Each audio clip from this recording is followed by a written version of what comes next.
Welcome back to Udaipur. আমরা উদয়পুর চলে এসেছি আর আমরা সকালেই উদয়পুর ঢুকে গেছি। তো আমাদের হোটেলে চেক ইন আছে 11টা থেকে। তো আমরা যেহেতু অনেক তাড়াতাড়ি চলে এসেছি তাই আমাদের হোটেলের ওয়েটিং রুমে এখন আমরা বসে আছি। তো আমরা আছি উদয়পুরের one of the famous hotel Kotra হাভেলিতে।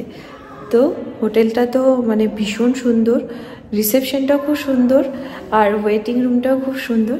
তো চলো আগে আগে তোমাদেরকে দেখাবো যে কেমন। আমার তো ভীষণ পছন্দ হয়েছে। তো বন্ধুরা, আমি আবার চলে এসেছি সম্পূর্ণ নতুন একটা ব্লগ নিয়ে। আমরা উদয়পুরে গিয়ে কোন হোটেলে ছিলাম সেই হোটেল সম্পর্কেই তোমাদেরকে ট্যুর দিতে এই ব্লগটি বানিয়েছি। তো দেখো, হোটেলের নাম ছিল কোটরা হাভেলি এবং দরজা দিয়ে ঢুকেই কিন্তু এটা হচ্ছে রিসেপশন এরিয়া। রিসেপশন এরিয়াটা কিন্তু যথেষ্ট বড় আর যথেষ্ট পরিষ্কার। আমরা নেটে সার্চই করছিলাম এমন একটা হোটেল যেখানে আমাদের একটু বাজেট ফ্রেন্ডলিও হবে, আবার একটু খুব নিট অ্যান্ড ক্লিন পরিষ্কারও হবে। তো নেটে অনেক রিভিউ চেক করার পরই এই হোটেলটার সন্ধান পেয়েছিলাম।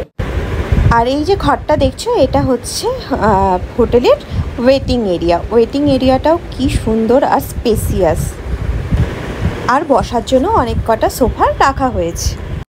আর আমি এখন রিসেপশন দিয়ে হেঁটে আসলাম। এদিকে ওপরে সিঁড়ি চলে গেছে। গ্রাউন্ড ফ্লোরেও কিন্তু রুম আছে থাকার জন্য, আবার দুপাশে দুটো সিঁড়ি দেওয়া আছে। সিঁড়ি দিয়ে কিন্তু ওপরের ফ্লোরেও থাকা আছে। তো তোমরা দেখতেই পাচ্ছ রিসেপশন এরিয়াটা কিন্তু অনেকটাই বড় আর যথেষ্ট পরিষ্কার, যেটা আমাদের সবচেয়ে নজর কেড়েছে। আর হোটেলের সিঁড়ি দিয়ে ওপরে এসেই কিন্তু হোটেলের ফার্স্ট ফ্লোর পড়বে।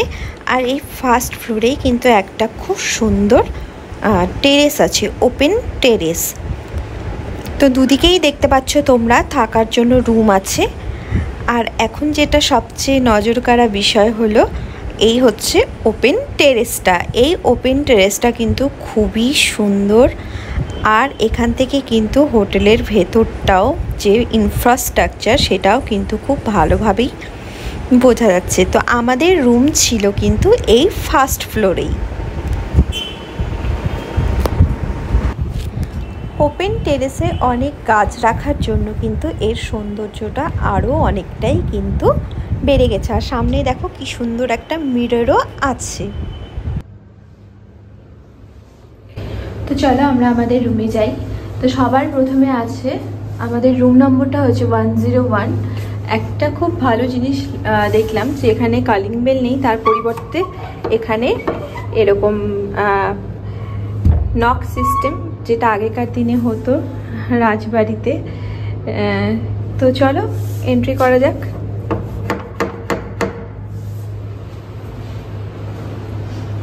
তো এই হচ্ছে আমাদের রুম, এটা হচ্ছে আমাদের রুমের এন্ট্রান্স।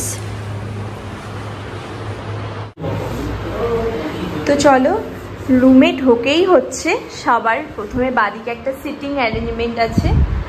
আর এর সামনে দেখতে পাচ্ছি একটা ফুল মিরর আছে। আর এটার পেছনেই কাবার্ডের জায়গাটাও যথেষ্ট বড়, সেই আগেকার দিনের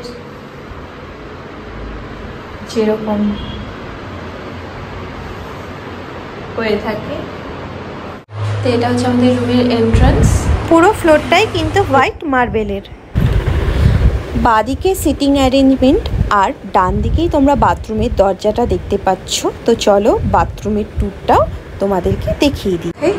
এটা হচ্ছে বাথরুম, এটা হচ্ছে ওয়াশরুম, অ্যান্ড এটা হচ্ছে বাথ এরিয়া। কার্টেন দিয়ে আলাদা করা আছে, যথেষ্ট পরিষ্কার। মানে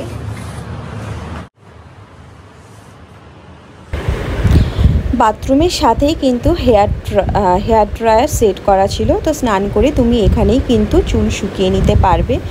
আর যেগুলো common hand wash, shower gel, যেগুলো টয়লেট্রি থেকে থাকে সেগুলোই ওনারা প্রোভাইড করেছিল। সিটিং অ্যারেঞ্জমেন্টের পাশেই উইন্ডো আছে, উইন্ডোর পাশে হচ্ছে একটা সাইড টেবিল আছে, আর এটা হচ্ছে খাট। খাটটা দেখো সেই আগেকার দিনের, এটা ঠিক খাট নয়, এটাকে পালঙ্ক বললেই বোধহয় ভালো হবে। খাটের ঠিক এদিকে আছে একটা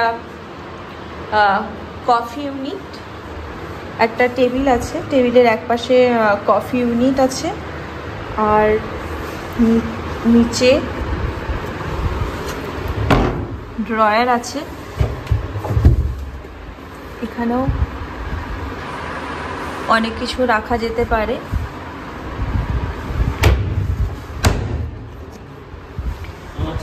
আর এটা একটা, এখানে হচ্ছে লাগেজ রাখার জায়গা, আর তার ঠিক অপোজিটেই হচ্ছে এরকম খাট। আর সবচেয়ে ইন্টারেস্টিং ব্যাপার হচ্ছে এখানে আর একটা বসার জায়গা করে দিয়েছে, আর এখান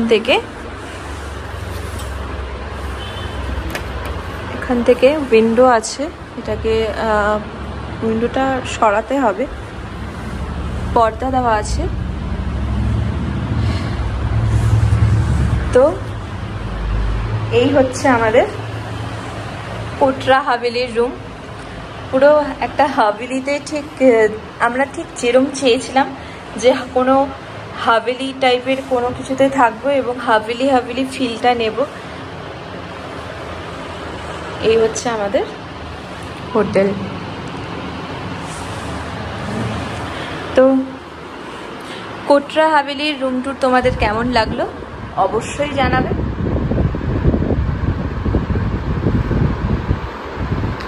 আমার তো সবচেয়ে বেস্ট লেগেছে এই পালঙ্কটা। এই রুমের ইউএসপি হচ্ছে এই পালঙ্কটাই, আর যথেষ্ট স্পেসিয়াস। এই যে দেখো কতটা জায়গা, বাথরুম, সিটিং এরিয়া। রুম থেকে বেরিয়ে আমাদের এই সুন্দর টেরেসটা আমরা অ্যাক্সেস করতে পারছি। এই ছিল কোটরা হাভেলি হোটেল ট্যুর আর রুম ট্যুরও তোমাদের দিলাম। কেমন লাগলো তোমরা জানিও, ভালো লাগলে অবশ্যই লাইক কমেন্ট করো। লাইক দিলে বুঝবো তোমাদের ভিডিওটা ভালো লেগেছে আর কাজেও লেগেছে।